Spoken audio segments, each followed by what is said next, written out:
সারাটা জীবনে একবারও নরম মোলায়েম কোমল রুটি, যেটাকে অনেকে চাপাতি রুটি বলে, আল্লাহ রসুল সাল্লাহ সাল্লাম একবারের জন্য খাননি। কখনো এমনও হয়েছে সামান্য একটা খেজুর পর্যন্ত পাননি, সারাদিন ক্ষুধার যন্ত্রণায় কষ্ট করেছেন।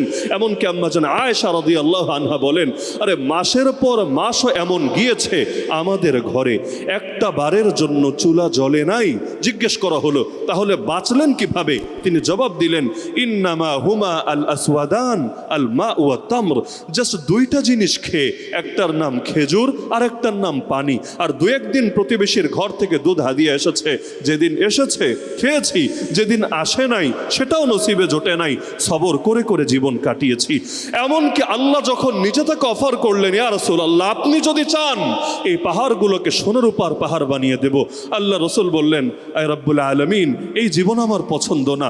আমার তো পছন্দ এমন জীবন, একদিন খাবো শুকরিয়া আদায় করব, আরেকদিন না খেয়ে থাকবো, সবর করব। শুকরিয়ার দ্বারাও আপনাকে খুশি করব, সবরের দ্বারাও আপনাকে খুশি করব। খুশি করার কোনো পদ্ধতি আমি হাতছাড়া করতে চাই না। এমনকি এই ক্ষুদ্র এক জীবনের ভেতরে তিনি এমন বিপ্লব ঘটিয়েছেন। 40 বছরে দায়িত্বপ্রাপ্ত হলেন, 63 বছরে এই পৃথিবী থেকে শেষ নিঃশ্বাস ত্যাগ করলেন। মাঝের এই 23 বছরের এই ক্ষুদ্র সময়ে এমন এক বিপ্লব ঘটালেন, কিয়ামত পর্যন্ত যদি মানুষ সেই নূর থেকে আলো সংগ্রহ করে, তবুও আল্লাহ রসুল সাল্লাল্লাহু আলাইহি ওয়াসাল্লামের আলো শেষ হবে না এবং তার বিস্ময়ের আবেদন শেষ হবে না। আমরা দেখি তিনি এসেছিলেন এমন এক জগতে যেখানে নারীদের ন্যূনতম সম্মানটুকু পর্যন্ত ছিল না। আল্লাহর কোরআন বলছে, ওয়াইদা বুশিরা আহাদুহুম বিল উনসা যাল্লা ওয়াজহুহু মুসওয়াদ্দান ওয়া হুয়া কাযীম। যখন কাউকে সংবাদ দেওয়া হতো তোমার কন্যা সন্তান জন্মগ্রহণ করেছে, রাগান্বিত হয়ে যেত, চেহারা কালো হয়ে যেত, সে নিজেকে অপমানিত বোধ করত। এমনকি এক পর্যায়ে কখনো নিজের হাতে গিয়ে নিজের কন্যাকে জ্যান্ত দাফন করে ফেলতো। যেখানে নারীদের অবস্থা ছিল এমন, বাবা মারা গেলে সৎ মাকে জোর করে বিয়ে করে নিত, অন্যান্য সম্পদের মতোই নারীদেরকেও মিরাস হিসাবে গণ্য করত।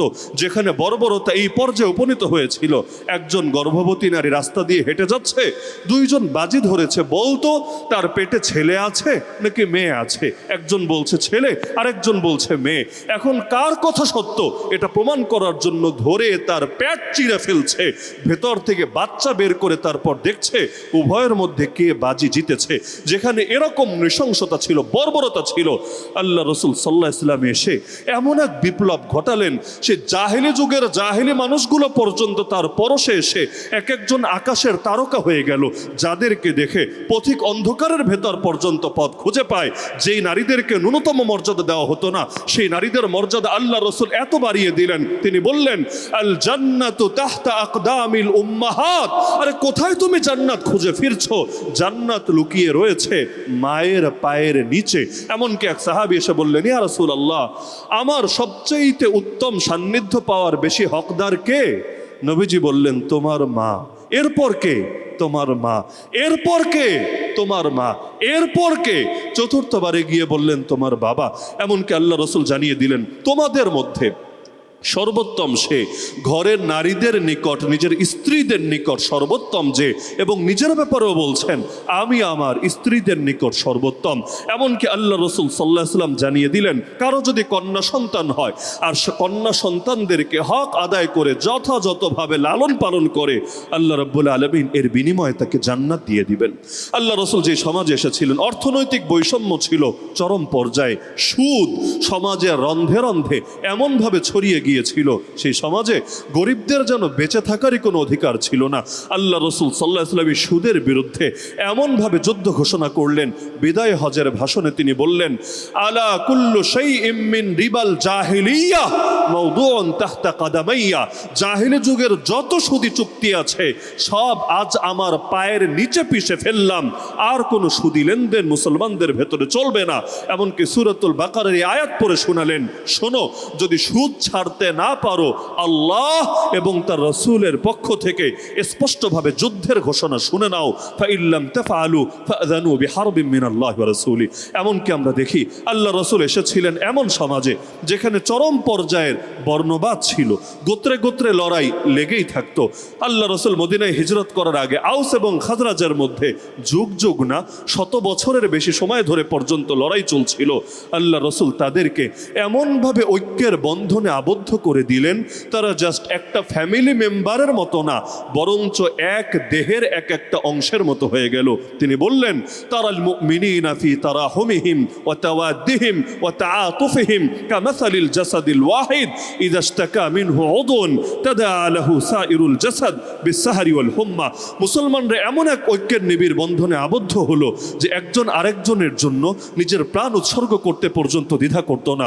আমরা দেখি যে আবু জাহাল নিজের জীবনের গোটা অংশ কাটালো ইসলামের বিরুদ্ধে যুদ্ধ করে, সে আবু জাহালের এক পুত্র যার নাম ইকরিমা যখন মুসলমান হলেন, এবার ইসলামের পক্ষে যুদ্ধে নেমে এক যুদ্ধে চরম পর্যায়ে আঘাতপ্রাপ্ত হয়ে মুমূর্ষু অবস্থায় উপনীত হলেন। ওই সময় হঠাৎ করে তার পানির পিপাসা লাগলো, তিনি পানি চাইলেন। তার নিকট পানি নিয়ে যাওয়া হলো, মুখের কাছে পানি নিয়েছেন, পান করবেন, এমন সময় পাশ থেকে আরেকজন চিৎকার করে উঠলো পানি পানি বলে। তিনি বললেন, আমার চিন্তা পরে হবে, যাও নিয়ে আমার ভাইয়ের কাছে। দ্বিতীয় জনের কাছে নেওয়া হলো, মুখের কাছে পানি নেবেন, এমত অবস্থায় পাশ থেকে আরেকজনেরও পানি দেখে পানির পিপাসার কথা মনে পড়লো, সে বলল, আমাকে পানি দাও। দ্বিতীয় জনও বলল, আমার চিন্তা পরে হবে, আমার ভাইয়ের কাছে নিয়ে যাও আগে। তৃতীয় জনের কাছে নিয়ে যাওয়া হলো, দেখা গেল আনতে আনতে ইতিমধ্যে তার প্রাণবায়ু বের হয়েছে, আল্লাহর বান্দা শাহাদাতের অমিয় সুধা পান করে ফেলেছে। দ্বিতীয় জনের কাছে ফেরত আনা হলো, দেখা হলো সেও বেঁচে নাই, ইতিমধ্যে শহীদ হয়েছে।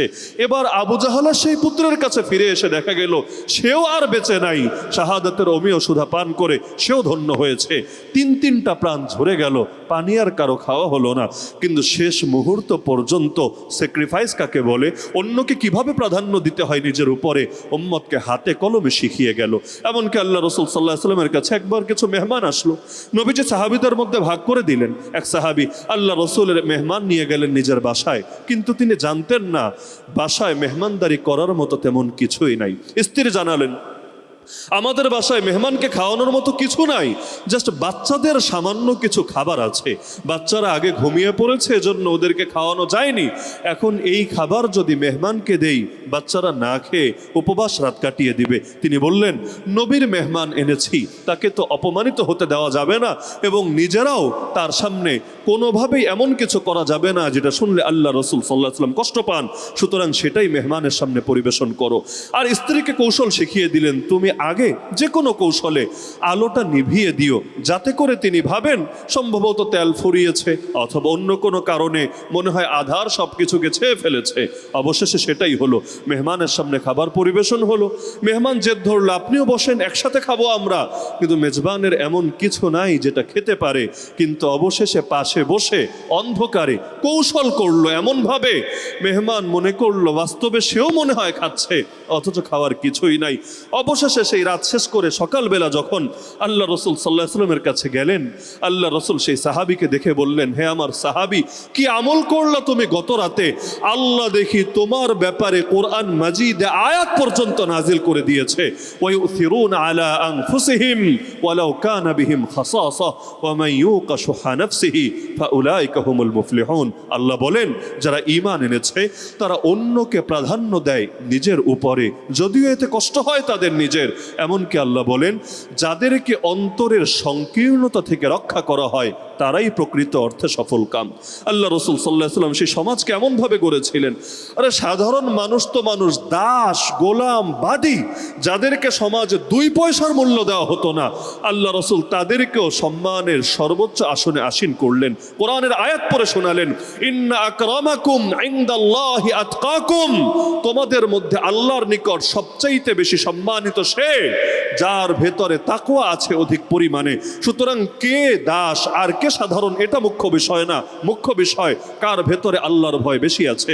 এজন্য সাধারণ এক সাহাবী বেলাল হাবশী রাদিয়াল্লাহু আনহু, আল্লাহ নবী তাকে মুয়াজ্জিন হিসাবে গ্রহণ করে নিলেন। কাবার ছাদে চড়ে তিনি আজান দেওয়ার সৌভাগ্য পর্যন্ত অর্জন করলেন। এমনকি যায়েদ রাদিয়াল্লাহু আনহু, যিনি নিজেও এক সময় গোলাম ছিলেন, আল্লাহ রসুল তাকে মুক্ত করে দিয়েছিলেন।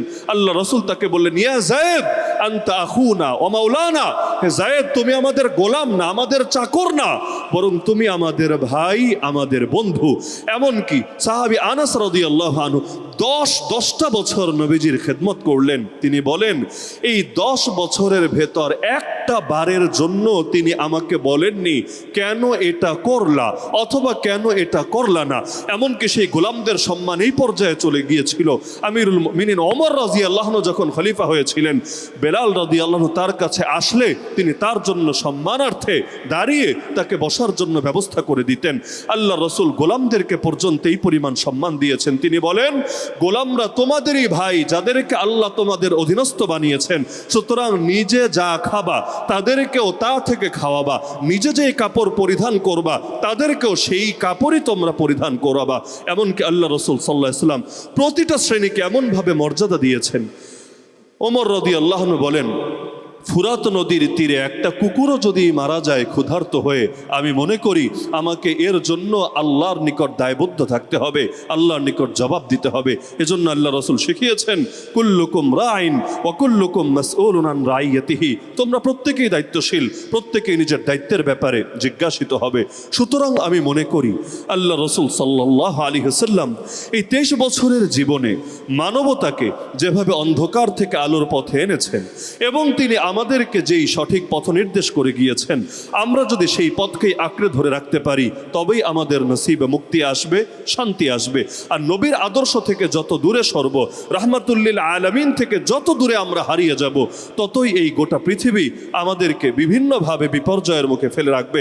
এজন্যই তো এখন দেখা যাচ্ছে আমরা আল্লাহ রসুল সাল্লাল্লাহু আলাইহি ওয়াসাল্লামের আলোচনাকে শুধুমাত্র নিজেদের মুখের ভেতর সীমাবদ্ধ রেখেছি, বাস্তবায়ন করার মতো মানসিকতা থেকে অধিকাংশ মুসলমান নিজেদেরকে সরিয়ে নিয়েছি, যার ফলে আমরা রহমত থেকে বঞ্চিত হচ্ছি। আজকে রাহমাতুল্লিল আলামিন প্রোগ্রাম থেকে আমি বার্তাটাই সবাইকে দিতে চাই, সেটা হলো যে রাসূলকে আল্লাহ নিজে রাহমাতুল্লিল আলামিন বলে উল্লেখ করলেন, সেই রাসূলের আদর্শ বাদ দিয়ে সমাজে কখনো রহমত প্রতিষ্ঠিত হবে না। রহমান রাহিম আল্লাহ নিজে যাকে বললেন রাহমাতুল্লিল আলামিন, আমরা তাকে যদি জীবনের প্রতিটা ক্ষেত্রে অনুসরণ করতে পারি এবং তার আদর্শ আমাদের সমাজের প্রতিটা ক্ষেত্রে বাস্তবায়ন করতে পারি, ইনশাআল্লাহ রব্বুল আলামিনের রহমত এবং বরকত আমরা অর্জন করব এবং মানবতা আবারও মুক্তি পাবে, এই গোটা পৃথিবী আবারও ঘুরে দাঁড়াবে ইনশাআল্লাহ। আজ দুনিয়ার ভেতরে যত সমস্যা, রাজনৈতিক সমস্যা, অর্থনৈতিক সমস্যা, বিচার আচারের সমস্যা, আমি মনে করি সমস্ত সমস্যার সমাধান লুকিয়ে আছে রাহমাতুল্লিল আলামিনের জীবনীতে। সুতরাং আমাদের জন্য করণীয় এই রবিউল আউয়াল মাসে আমরা প্রত্যেকেই এই প্রত্যয়ে দীপ্ত হব, আমরা আল্লাহ রাসূলকে খুব ভালো করে জানবো, তার জীবনে নিয়ে আরো বেশি স্টাডি করব এবং সমাজের প্রতিটা ক্ষেত্রে এবং আমার জীবনের প্রতিটা সেক্টরে আমি আল্লাহ রসুল সাল্লাল্লাহু আলাইহি ওয়াসাল্লামের আদর্শ হুবহু ধারণ করার চেষ্টা করব ইনশাআল্লাহ। তবে আল্লাহ তাআলা আমাদেরকে সেভাবে মুক্তি দেবেন যেভাবে 1500 বছর আগে সেই অন্ধকারাচ্ছন্ন পৃথিবীতে তিনি সেই প্রজন্মকে মুক্তি দিয়েছিলেন। আল্লাহ তাআলা আমাদের সবাইকে নববী রঙে রঙিন হওয়ার তৌফিক দান করুন। আর যাদের উদ্যোগে আজকের রাহমাতুল্লিল আলামিন আয়োজন সার্থক হলো, আল্লাহ সবাইকে জাযায়ে খায়ের দান করুন, আমিন। ওয়া আখিরু দাওয়ানা আনিল হামদুলিল্লাহি রাব্বিল আলামিন। আসসালামু আলাইকুম ওয়া রাহমাতুল্লাহি ওয়া বারাকাতুহু।